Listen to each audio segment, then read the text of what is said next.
Oh, Mom, I have to tell you something. Yes, darling. What is it?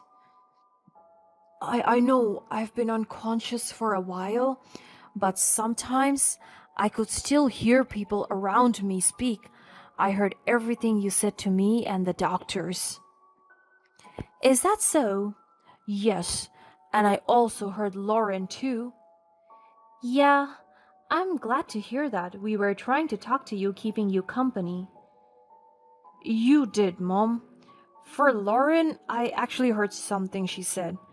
Oh, what is it, darling? I have a feeling that Lauren has been stealing money from our joint account. What? I just. I heard something when she was on the phone with someone. I'm not sure if I was right. Thomas, I'm really shocked to hear that. Where's she now, Mom? I don't know, darling. I've been calling her, but I couldn't reach her. Would you be willing to go through her things and see if you can find anything suspicious? Of course. I'll do whatever I can to help. But Thomas, are you sure you want to do this? You're still recovering, and this could be very stressful for you. I need to know the truth, and you're the only one I can turn to right now. All right, darling, I'll do it. I'm Savannah, a middle-aged woman who thought I had a perfect life. My dear husband had passed away a few years back due to cancer. Despite the loss of him, I was content living with my son Thomas and his wife Lauren. They were the epitome of happiness, and seeing them together filled my heart with joy. Thomas and Lauren had met in college and had been inseparable ever since. They were the perfect match for each other, and I couldn't have been happier with their union. They were both successful in their careers, and their love for each other was evident in every little thing they did. Thomas was an assistant manager at a construction company, and Lauren was a teacher. Their stable jobs helped us live very comfortably in our small little apartment.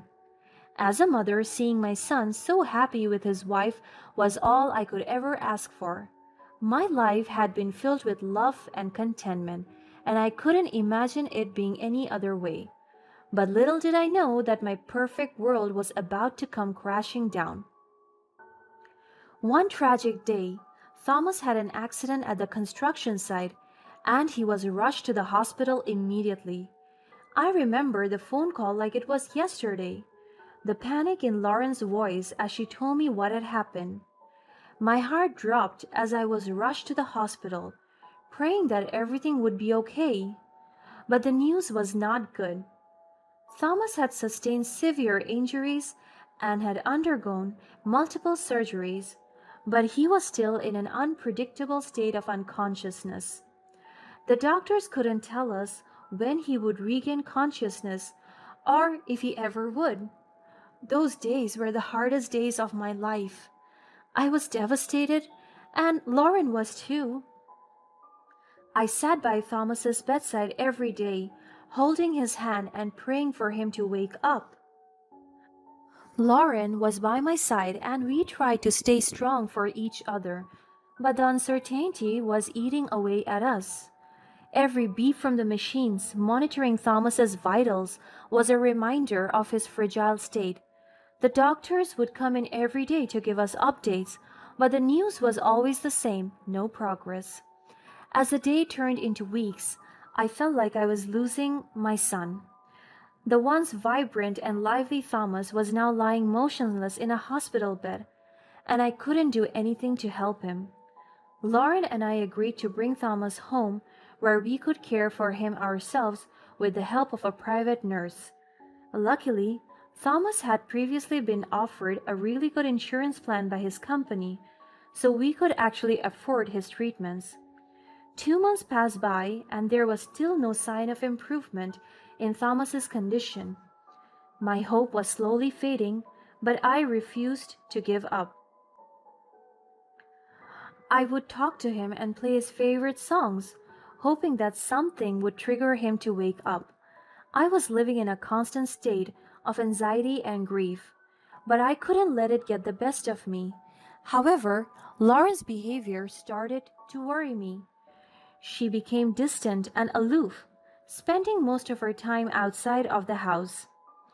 When she did come back home, she would be cold and unresponsive, refusing to take care for Thomas or engage in any conversation with me. I didn't know what was going on with her, but I knew that something was not right. One day, I just couldn't take it anymore. Lauren came back home late again, and she was distant and cold. I took her by the hand and led her to the living room, where I sat her down and tried my best to have a heart-to-heart conversation with her. Lauren, we need to talk. I know you're struggling, but we need to be there for Thomas. He needs us more than ever. I know, Savannah. I'm sorry. I'm just really sad. The whole situation is tearing me apart. I know, Lauren. It's tearing me apart too. But we have to be strong for Thomas. He needs us to believe in him, to fight for him. I'm sorry, Savannah. I'll try to be better, I promise. But this is really stressful for me, and I think I need a lot of space. Okay, I understand. I can give you more space from now on. Just promise me, when you're ready, you'll be more present, okay? Okay. I hugged her really tightly, but could feel her embrace ingenuine. I tried to shake that feeling off. After all, this situation was hard on all of us, and we all coped in different ways. But we had to stick together for Thomas's sake, so I tried my best to be as patient and understanding as possible. Just when I thought I had lost all hope, my prayers were finally answered. One magical day, my dear Thomas opened his eyes. I couldn't believe it. After all these months, he was finally waking up. I immediately called his doctor to take care of him. He was once again transferred to the hospital, and I stayed by his side every minute on the way. I couldn't leave him alone, not even for a second. I was afraid that if I did, he would slip back into a coma. As Thamad had been settled in a hospital room, I realized that I hadn't heard back from Lauren. I tried calling and texting her, but she didn't respond. I was worried. Had something happened to her? Had she gotten sick? I called her friends and family, but no one seemed to know where she was. But I had better things to care about then. Thomas was conscious, and in just a few hours he was able to speak to me. I was on the verge of crying when he opened his mouth. I had missed him so much, and I was so grateful that he was back with us again. But to my surprise, Thomas didn't seem too happy about regaining consciousness. Something was bothering him. I could see it in his eyes. I was wondering if that was because of his physical condition or if there was something else. It felt like he could read my mind because soon enough he confessed something shocking to me. Mom, I have to tell you something. Yes, darling. What is it?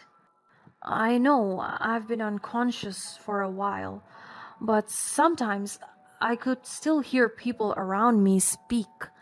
I heard everything you said to me and the doctors. Thomas was trying so hard to speak, as if he had to master all the strength he had left. My heart broke for him, but I tried to stay calm. Is that so? Yes, and I also heard Lauren too. Yeah, I'm glad to hear that. We were trying to talk to you, keeping you company. You did, Mom. For Lauren, I actually heard something she said. Oh, what is it, darling? I thought about all the times Lauren didn't come home or didn't speak to me. I wondered if that had been bothering Thomas. I have a feeling that Lauren has been stealing money from our joint account. What? I would have never expected anything close to that. Lauren was so in love with Thomas. How could she even think about doing that to him?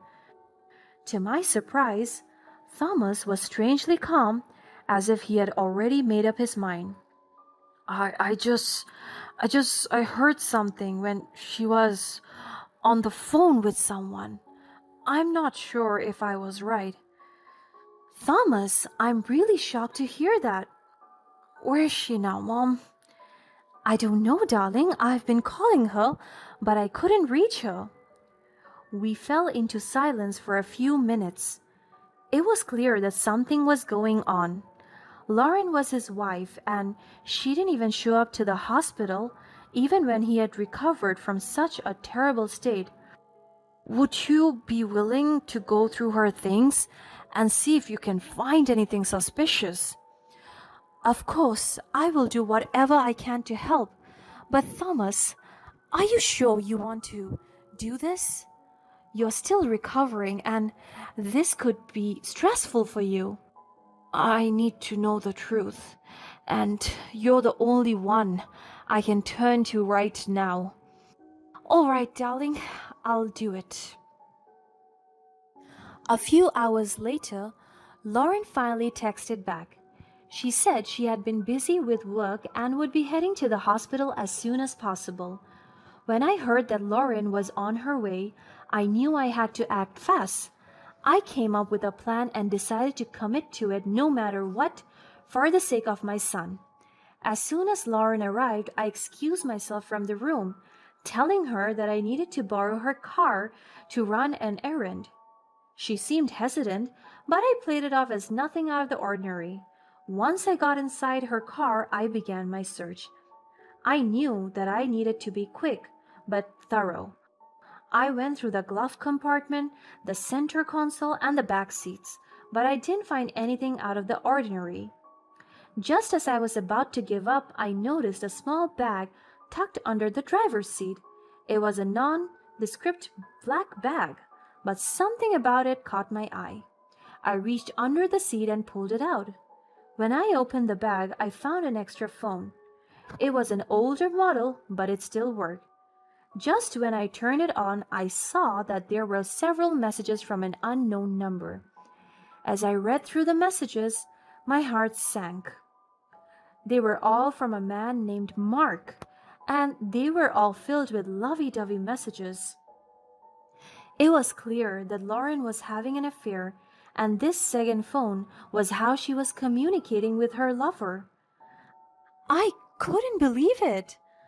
Thomas had suspected that something was wrong, but I never thought it would be this bad. I put the phone down and drove straight to the closest shopping mall. I stayed in the car so that I could go through all the messages I found. Doing that in the parking lot of the hospital would be too risky. As I read through the older texts, I realized that the affair started almost as soon as Thomas had that accident. It seemed like she was not the loyal and loving wife I thought she was. She really fell for another man just a week after something unfortunate happened to her husband? To make matters worse, this affair had been becoming more serious. That guy Mark went as far as asking Lauren to steal Thomas's money so that she could run away with him. My heart shattered with every message I read. It was completely devastating, but I was calm enough to know what to do. I took a screenshot of all the most important messages and sent them to myself. I now had the proof of that disgusting affair. Then I quickly put the phone back in the bag and returned it to its hiding spot under the seat. I drove back to the hospital, my mind filled with tangled thoughts. Once I got back to the hospital, I didn't say anything to Thomas or Lauren about what I had found. I wanted to wait until I could talk privately to Thomas. Lauren was wondering what was taking me so long, but I just made up an excuse for that. As soon as Thomas saw the look on my face, he already knew something was wrong. I had to wait for another hour before Lauren decided to get up and leave. I took a deep breath and told Thomas everything about Lauren's affair, about the stolen money, and about the extra phone. Thomas looked devastated. The color drained from his face, and he silently closed his eyes as tears fell down on his face. I didn't know what to say. There was nothing I could say to make him feel better. All I could do was be there for him and support him in whatever decision he made next. But I could tell that this was going to be a long road for him. His trust had been broken, and his heart had been shattered. I couldn't even imagine dealing with such huge emotional baggage after just recovering from a physical blow. The days after that were heavy and gloomy. Lauren would come to the hospital to visit, but she never stayed for long. I knew that her recklessness only motivated Thomas to leave her even more. Just after a few days, he made up his mind. He told me he had to divorce her. What's more, he wanted to bring her to court. He was hurt and angry, and he wanted to make sure that Lauren was held accountable for her actions. That's where I came in. As someone who had all the proof of her affair and attempt to steal his money, I met with lawyers and built a case against Lauren for fraud and theft. Thanks to our hard work and dedication, we were able to win the case. Lauren was found guilty and was ordered to pay him $30,000 in damages. Later, we found out that Mark was lying to Lauren that he was a doctor, whereas he had quit med school and became an addict years ago. He was only in it for the money, and the moment Lauren went broke, he left her. She had nowhere to go and no one to turn to. Upon hearing about what happened, all of her friends and families had really disapproved of her terrible decisions, so much so that they distanced themselves from her. Thomas and I decided that we didn't want to keep her in our contact either. Thomas was finally able to move on from the pain and hurt that Lauren had caused him. He was free to start a new chapter in his life, one that didn't involve lies and deceit. Thomas used the settlement money he received to open a small construction company of his own. It was a dream he had always had, and now he had the means to make it a reality. Thomas poured his heart and soul into the business, determined to make it a successful company for his workers. He implemented safety protocols and ensured that his employees were treated fairly and with respect. His company quickly gained a reputation for being one of the most reliable and trustworthy construction companies in the area. With the success of business, Thomas was able to give back to the community.